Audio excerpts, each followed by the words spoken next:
Hello again, and I hope you're doing well. If you've clicked on this video, I'm sure it's because you want to know which is the best test to take for English certification. Is it the IELTS, the Duolingo, or the TOEFL IBT? Well, before I tell you what I'm going to tell you, let me just say that I teach all kinds of tests. I teach the SAT, the ACT, the GRE, the GMAT, the TOEFL IBT, and a whole host of other college placement tests and tests that you need to pass for your license. So I'm not really partial to one over the other, and I don't get any money from anybody. I'm not affiliated with any of these tests. All I am here to do is to help you get through these tests and to get on with living a prosperous life. All right, so with that being said, let's talk about the IELTS. There are many people who take that test and they love it. They prefer it. Personally, about 4 years ago, my wife was telling me that I should look into the IELTS and start teaching that because many of her Canadian friends were telling me that, oh, this is the test everyone takes. So I did look into it. And you know what I did? I really started searching around and finding out everything I could know about the IELTS, and I don't teach it. Now, I'm not saying it's bad. I'm just saying that I don't teach it because there's something with the structure that I don't like. I don't like that you can do part of the test online, but then the other part, you have to either go to a facility for the speaking section, right? You might test a week before your test that you take for the other three sections, the reading, the listening, and the writing, or you might test that day that you're testing on the other three sections, or you might test a week later. And now that's a 3-week spread. Oh, no, 2-week spread, right? A week before, during, and a week after. That's a 2-week spread that you have to really stay in touch with the test and really, I mean, that's a lot of anxiety, and I don't like it. I also don't like that the speaking and writing sections are objective. In other words, they have trained people who are scoring your test. But I've talked to a lot of people who took the IELTS.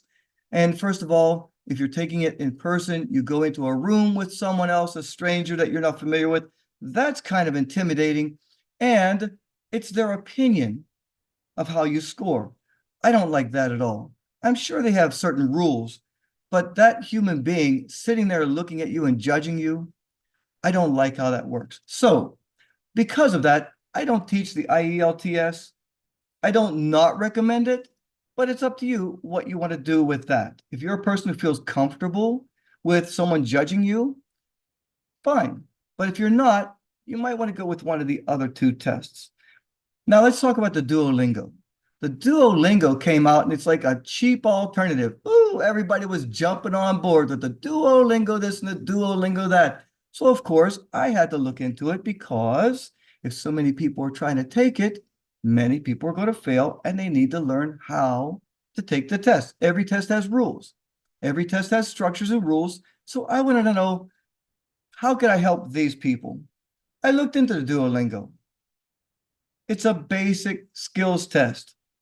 Okay, it's cheap and it is easy to take, but many universities no longer accept it because it doesn't test you on your college readiness.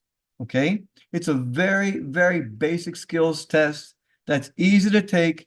And so many people take it for that reason. And then you're disappointed finding out that, oh, there's a lot of problems with the test because the proctors find out that, oh, you looked away from your computer, or you were taking too long to answer, or you gave what they thought was a prepared answer. There's lots of ways for them to cancel your test.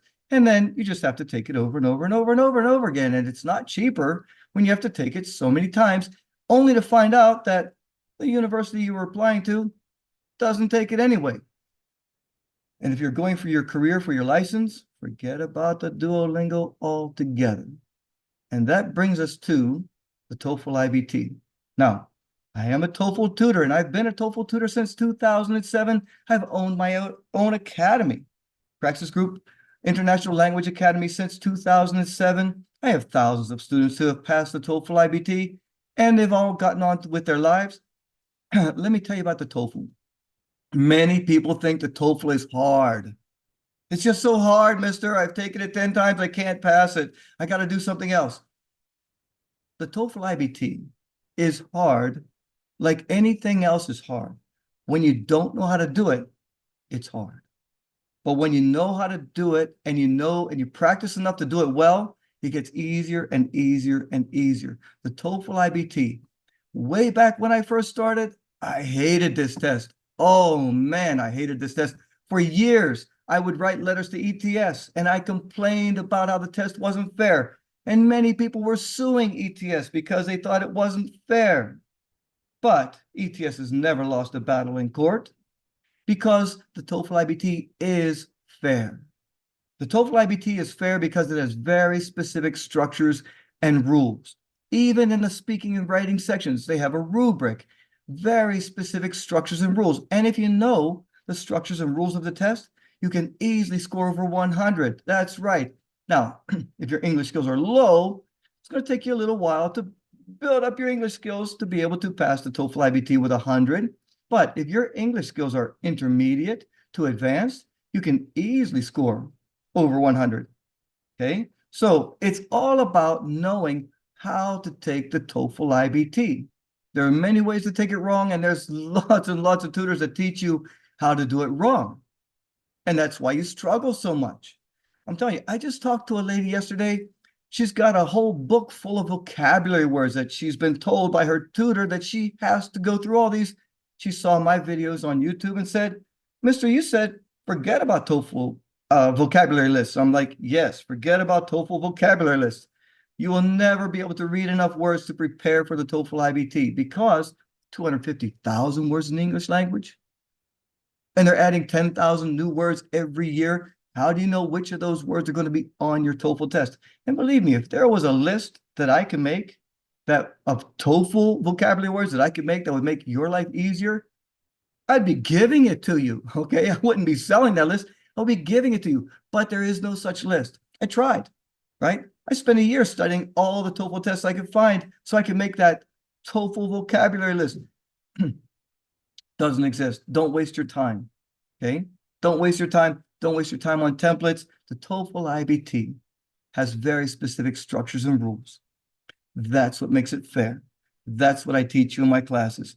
If you're intent on taking the IELTS, good luck with that. I love you very much. I have nothing but love and respect for you. I want you to be successful. If you want to take the Duolingo and go down that road for as long as you can and then decide to take the TOEFL IBT, please don't waste your time. Sorry, Duolingo.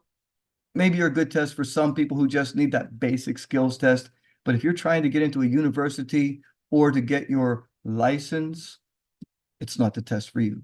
The TOEFL IBT, the reason why I have taught this and stick to it is because it's fair. And you can learn how to pass it with a respectable passing score and get on with living a successful and prosperous life. If you're interested in getting some help with that, click on the link in the description below. My name is Mr. Hearn.